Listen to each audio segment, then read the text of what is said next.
In the headlines, APC-PDP shares spoils of war as INEC announces FCT Area Council's election results. Death toll from Lagos three-story building collapse rises to 5 as NEMA recovers body of IT student.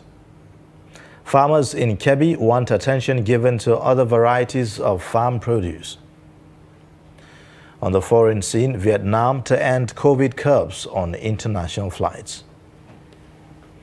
Hello and welcome to Trust News Update. I am Ayuba Ilya. Thank you for joining.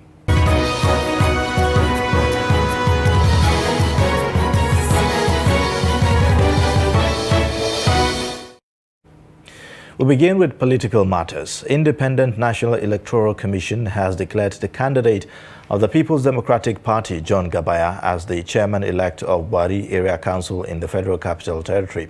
According to the INEC returning officer, Amochi Madu, who announced the results on Sunday morning, Gabaya is re-elected for a second two-year term after defeating his closest rival, Audi Shekwalo, of the ruling All Progressives Congress. Meanwhile, the candidate of the ruling All Progressives Congress in Gwagwalada Area Council, Abubakar Jibrin Giri, has been declared winner of the Saturday chairmanship election in the area. The INEC returning officer for the election in the area, Ilyas Umar, announced this at the INEC office on Sunday. Similarly, INEC has declared the incumbent chairman of the Kuje Area Council, Abdullahi Sabo, of the People's Democratic Party, winner of the February 12 council chairmanship election in the area, while the candidate of the People's Democratic Party, Christopher Zaka, declared winner of the election in the Abuja Municipal Area Council.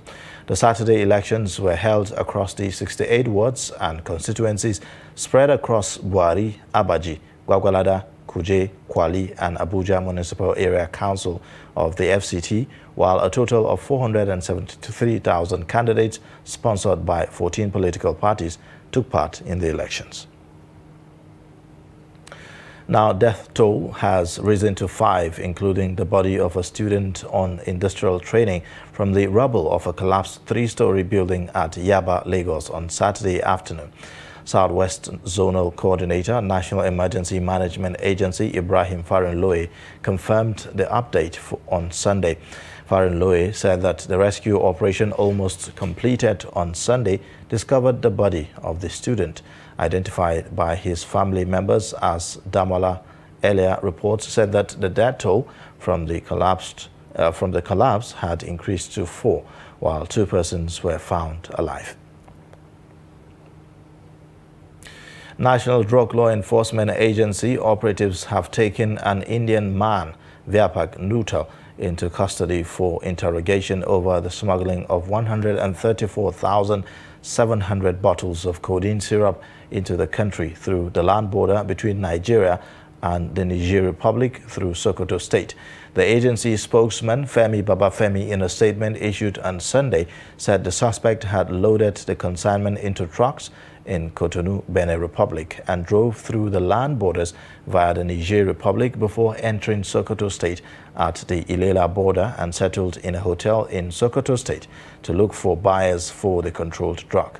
In a related development, attempts by drug traffickers to export large quantities of heroin, methamphetamine, cat tramadol and cannabis through the Murtala Muhammad International Airport, as well as 3 courier companies in Lagos, have been frustrated by narcotic officers who intercepted the illicit consignments. Okay, send those ones. Then we have put the bag back. Put the ship back there until they do the proper operation. Now, World Radio Day is marked to underscore the importance of radio as tool many depend on for news consumption. The United Nations Educational, Scientific and Cultural Organization, UNESCO, proclaimed 13 February as the World Radio Day in 2011. Ibrahim Ismail reflects on the importance of the most powerful broadcast medium. The report. Radio brings people together. In an era of rapid media evolution, radio retains a special place in every community as an accessible source of vital news and information.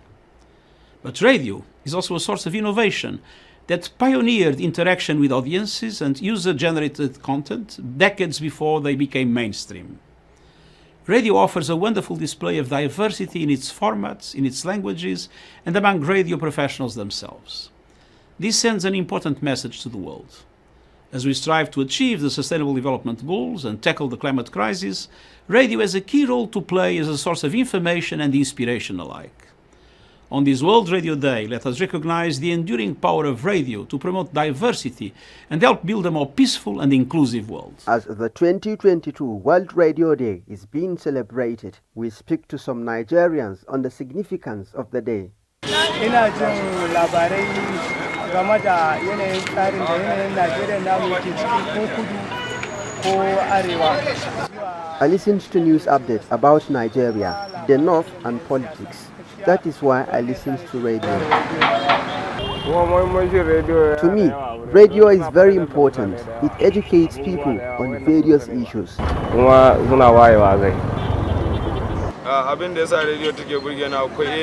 I love radio because it entertains. Even if you are sad, once you listen to radio, you will be entertained. Stakeholders said there are some factors militating against radio. Well, if you look at it critically, you will hardly get the qualitative radio in market now. Before, if you want to get a very qualitative, you can get it anywhere, but now it is very, very hard for anyone to get. And at the same time, with the advent of new technology, most people rely on their phones. We hardly see people listening to radio via their local radio set. Usually now, most of our young people usually use either Android phones to listen to either any radio stations that they want to listen to. So I think if you want to maintain that day and want to maintain such culture, and I think it is good, and it's going to be a very good business niche for entrepreneurs to come up with a strategy whereby they will produce a very portable radio that will be reach everybody and at the affordable price. And I want to believe such kind of things is going to go a long way in making people, especially in the Nigeria, especially northern part of Nigeria, to imbibe the culture or maintain the culture of using a radio set as means of getting information and entertainment. The 2022 World Radio Day is being commemorated with the theme Radio and Trust. From Gombe, Ibrahim Ismail reporting for Trust TV. Now, still on the commemoration of World Radio Day, some youths say though radio remains source and channel of communication, they prefer using Android phone to get information. Adamu Imam completes the report. The unique ability to reach out the widest audience means radio can share the society's experience and stand as a channel for all voices to speak out, offering a wide range of programs, viewpoints, and content, as well as reflecting the diversity of audience in their daily operations. But in Bauchi State, some radio listeners express their views on the importance of radio nowadays. When the national news is going on, you understand, you will be able to on your radio and listen to what is going on in Nigeria and educate people, because it serves as a means of telling you what you don't know in the country. If you want to hear something, maybe the government is having a project or they want to pass an information, you understand. Listening to radio can help you. Despite radio regarded as a low-cost medium, specifically suited to reaching remote communities and vulnerable people, offering a platform to intervene in the public discourse, while some are of the view that the advent of Android phone reduced the use of radio among Nigerian youth. But the problem now is that we youths don't like listening to radio because the social network is there. Now every information you can get it through the net, that's through Facebook, WhatsApp. The advent of this mobile phone have affected the rate of using radios nowadays, because people tend to use their smartphone to gain access to the information instead of using the radios. Nowadays, like we youth don't normally listen to radio because of like phone, coming off phone. So, but like the elderly people listen to radio because they know they are the ones that know the use of radio. More so, they maintain that irrespective of the people's education level, it also plays a crucial role in emergency communication and disaster management. Adam Imam, Trust TV News, Bauchi. Moving on to other news, Rivers State Governor Nyesom Wike says his administration will not allow any act of economic sabotage, such as crude oil theft, taking place in the state, even as opposition politician. Wike made the assertion during a security meeting he had with heads of security agencies in the state and 5 local government chairmen at the Government House in Port Harcourt. The report. Governor Wike said the war against illegal refining of crude oil is not about political party, but about Nigeria and its survival. He stated that it is also about ensuring that the health of Rivers people is not endangered. The mere fact I'm in opposition does not mean that I have to sabotage the economy of a nation, because this country belongs to all of us. And you know that oil is the major revenue for the federal government, or for the federation, that the 3/3 of government share from. So you cannot, because you're in a position, you close your eyes and allow that to happen. No responsible government does that. This is not about party. It's about Nigeria. It's about making sure that this country survives. Governor Wike commended the security agencies and some chairmen of councils who have shown seriousness in the fight against operators of illegal crude oil refineries in the state. He, however, urged them not to rest on their oars because the fight is far from over, especially with such commitment to save Rivers people and all residents of the likely ailment suit courses. Take this war very seriously, not only because it is against, it is a sabotage to the national economy, but also for the health of our people, which is for me is the key why we must fight against this sabotage. So let's take this war as a war that we must save our people and we must save the nation. So I commend you so far for the efforts, but we must redouble our efforts and not to give any chances to these armed robbers. They call bunkers. As far as I'm concerned, they're even worse than armed robbers. Governor Wike explained that the list bearing the names of those selected to be part of the task force against illegal refining activities has been sent to the Department of State Services (DSS) for profiling. He urged the DSS to be dutiful and attend to it quickly so that those whose skill can be assigned their responsibilities. Governor Wike said he has approved the money that he pledged to councils that have identified and destroyed sites used for illegal crude oil refining, noting that only 5 local government areas have satisfied the conditions to get the funds. Now, public post office or private companies no longer enjoy monopoly of business or delivery of parcels. Ibrahim Ismail reports that a mini post operates in Gombe Line Motor Park, sending parcels and delivering messages across Nigeria. The report.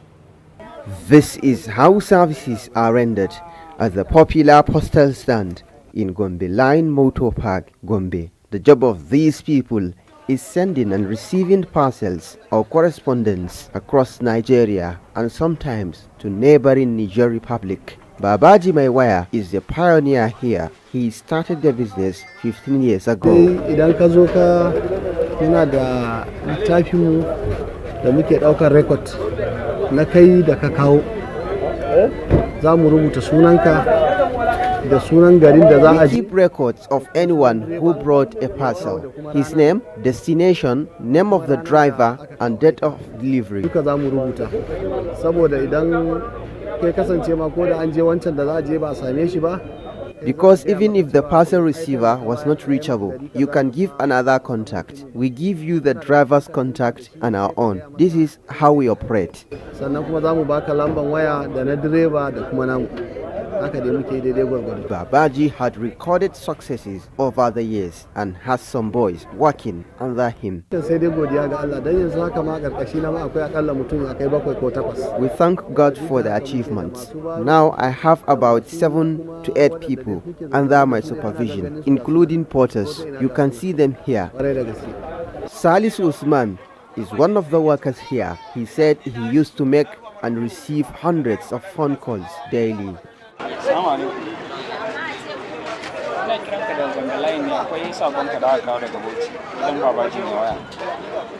Sai ce ya gode Allah saka da alkhairi. So wannan sakayyan shine nake ƙara jin daɗi a cikin wannan harka. What inspired me about the job is how people appreciate our work. I receive about 200 phone calls daily, and when we receive parcels, we make more than 300 phone calls because a car brings 30 to 20 parcels and so on. Ko haka a ciki wani zai kawo 30, wani 20, wani zai kawo 10, to haka dai da yawa. We are here for collecting message and bring it to them because we are appreciating the service that they are doing. Always we are here being collecting message and giving them. That's all. Ana kawo mana sako garuruwa da yawa.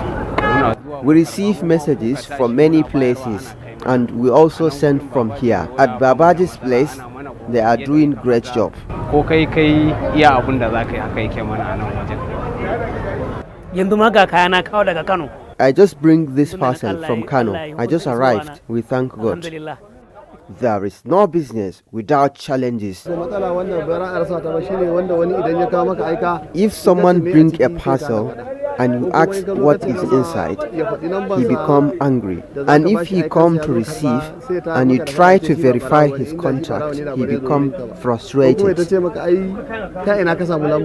Babaji and his team hope to see their business grow and believe that they can do better with support. From Gombe, Ibrahim Ismail reporting for Trust TV. Thanks for staying. You're watching Trust News Update. Coming up, optimism of serial election loser. Stay with us for more details. Hello and welcome to Trust TV News Update. I'm Zainab Bala. For more news, follow us across all our social media platforms.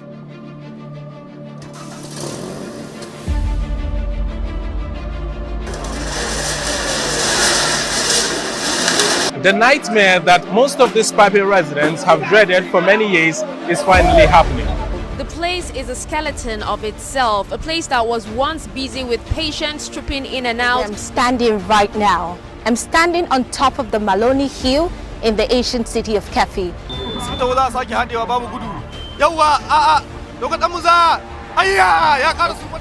Cooperation. I know communities where they are contributing to buy locally manufactured guns to defend themselves. Being a Nigerian entrepreneur, and I am going to be taking you on a journey to show you the beautiful, the motivational and resilient nature of Nigerian entrepreneurs. Behind me is the Arewa Textile Mill, established in 1963 and eventually closed down in 2004. We are still going into some other hideouts to see if any apprehensions will be made tonight. Let's travel down to Shekau, a community in Yobe State, to talk to Shekau's mother on what she thinks about this development. Well, even to be a magistrate is a funny thing.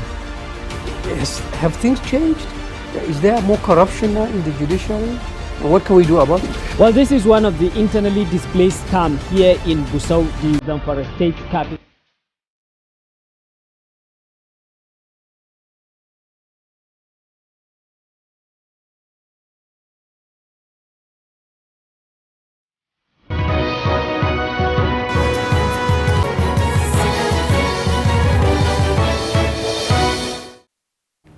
Thanks for staying. Here's another look at some of the main stories again. PDP wins 3 chairmanship seats. APC gets 2 from FCT Council's election. Plus, death toll from Lagos 3-story building collapse rises to 5. Body of IT student recovered.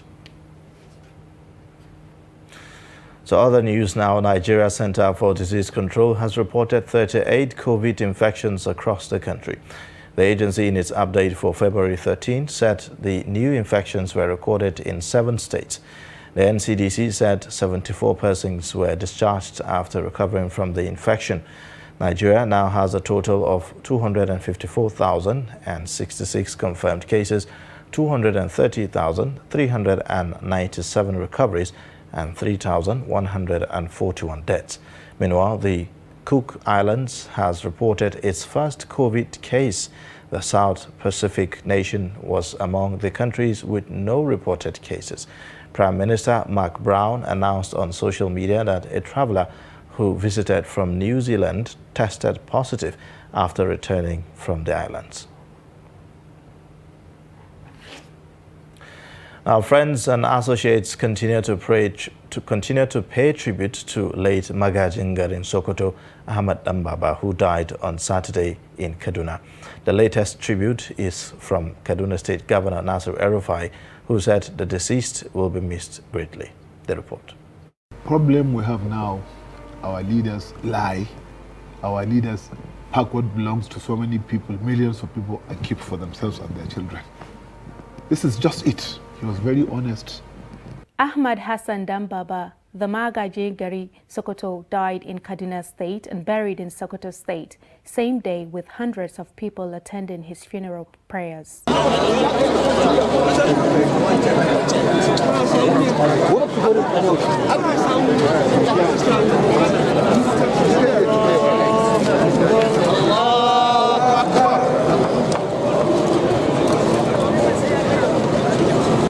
Paying tribute, Kaduna State Governor Nasir El-Rufai said the late Magaji Gari built on the legacies of his grandfather, the late Premier of Northern Region and Sardauna of Sokoto, Ahmadu Bello. He's a man of great intelligence, great humor, and someone that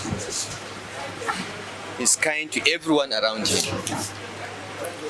We pray for Almighty God to forgive his errors and place him in Al-Jannah Firdaus. We are very proud of his achievements, what he has achieved in life. He has continued to build on the legacies of his illustrious grandfather, and we hope and pray that the children and family that he has left behind will continue in that tradition. May his soul rest in peace. The late Magaji Gari, a son of late Marathon Sokoto, Hassan Dambaba, left behind 3 wives and 6 children. Now, a former presidential candidate who has been contesting elections since 1979, Umar Maizabura, says Nigerians should kick against the zoning formula ahead of the 2023 general elections. The Maiduguri-based elder statesman said godfatherism, ballot snatching, political rivalry, among others, contributed to weakening democratic governance in the country. He said Nigerians should stand against zoning as it deprives people from democratic freedom and inclusiveness. Has 1 million votes, usually written with pen, which is not honest. My party was delisted, but frankly speaking, if I had a godfather, I will become the president of this country, and nobody will challenge me. All regions should present their favorable candidates and let Nigerians decide who they want. That's democracy for you. Those who are suing for zoning are just businessmen because they are not popular and not accepted by the people. The money stolen from the people are used to buy the position they want. So I will advise, let Nigerians choose their leader.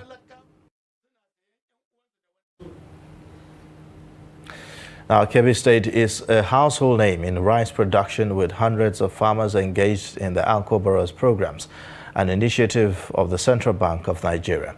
However, Hamza Galadima reports that there are other related varieties of farm produce, if given the desired attention, will propel government to achieve food sufficiency in Nigeria. He meets some of the farmers involved in the cultivation of these varieties of farm produce with a view to finding out their problems. Kebbi State has been at the forefront of the much talked about rice revolution since the flag off of the CBN's Anko Porowas program, which was launched by President Muhammadu Buhari in the state in 2015. And since then, over 70,000 peasant farmers have been registered and engaged in the production of rice towards achieving self-sufficiency in food production across Nigeria. However, there are other related farming activities going on in Kebbi State that are yet to receive much publicity like that of the rice sector, but are playing a vital role in making available farm produce to all parts of the country. From Augi Town, at the tip of the border between Kebbi and Sokoto State, through the stretch of the over 300-kilometer Fadama land that connects with Niger State at Engeski local government area, hundreds of farmers are engaged in the production of farm produce such as tomato, pepper, onions, and fruits, whose efforts provide jobs for thousands of teeming youths across the three states. On these patches of land, the peasant farmers, mostly youths, cultivate various farm produce that end up on the dinner tables all across Nigeria without no or little support. Na haka muna son da Allah gwamnati ta tallafa mana da takin gida, da takin zamani, da fetur, don abubuwan namu suna ke jagorta wannan gari. Matsaloli da yawa waɗanda ake fuskanta ba ƙanana ba, manya ma gaskiya. Saboda akwai gehen takin zamani, akwai gehen kuma fetur. From the farm, most of these produce find their way to markets such as the Aleru International Onion Market for onward transportation to other markets across the country. The Aleru International Onion Market serves as a transit point for... And now on the foreign scene, Vietnam Deputy Director of the Civil Aviation Administration, Dinh Viet Son, says the country will remove its COVID-19 restrictions on international passenger flights with all markets starting February 15, with no limitation on the number of flights.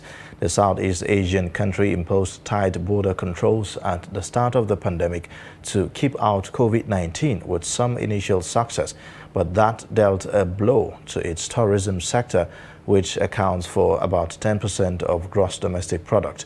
Vietnam has already informed its partners about that new policy, and only China has not yet agreed to resume commercial flights with Vietnam. Reports say that the Southeast Asian country has recorded nearly 2.5 million COVID-19 cases since the pandemic began and approximately 39,000 deaths. Nearly 98% of its 98 million people have received at least 2 vaccine doses. With that, we wrap up Trust News Update, but you can connect with us via our social media platforms and also subscribe to our YouTube channel to watch us live. I am Ayuba Ilya. Thank you for watching.